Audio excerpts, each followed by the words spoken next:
Prior to 1965, regulation of solid wastes was considered to be the responsibility of state and local governments. When the Solid Waste Disposal Act was enacted in 1965, a great deal of our waste or garbage disposal was through open dumping or in local landfills. The Solid Waste Disposal Act was the first federal statute dealing with the effects of such dumping on our environment. The Act's goal was to promote better solid waste disposal methods. It did so primarily by providing grants to states and local governments for research on waste disposal. The Solid Waste Disposal Act was amended in 1970 by the Resource Recovery Act and in 1976 by RCRA. RCRA was designed to eliminate the last remaining loophole in environmental law, that of unregulated land disposal of discarded materials and hazardous wastes. That according to a report issued by the U.S. House of Representatives. In its enactment of RCRA in 1976 and in the 1984 and 1986 amendments to RCRA, Congress addressed three sets of needs and concerns. First, it focused on the need for a system for management of solid wastes. Second, it recognized the need for special provisions for dealing with hazardous wastes. Third, it included provisions to encourage resource conservation and recovery, recycling, and reuse of resources.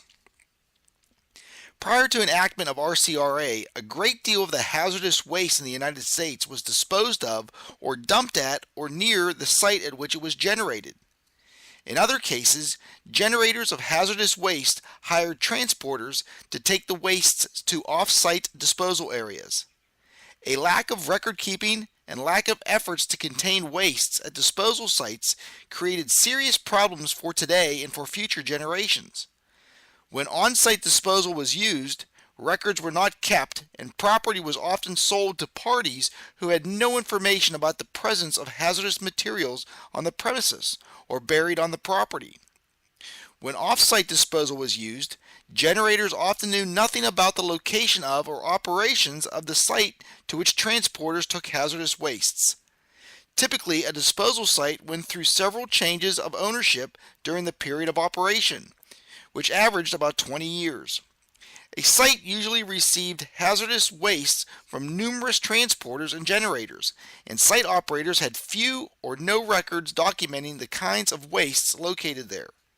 Further, after a site was closed, it was often sold or occasionally donated to purchasers who had no idea of its prior use.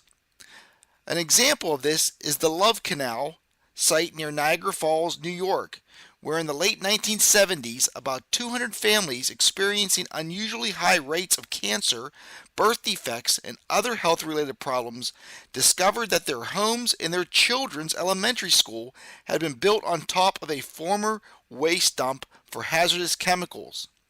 Land for the school had been donated to the local school district.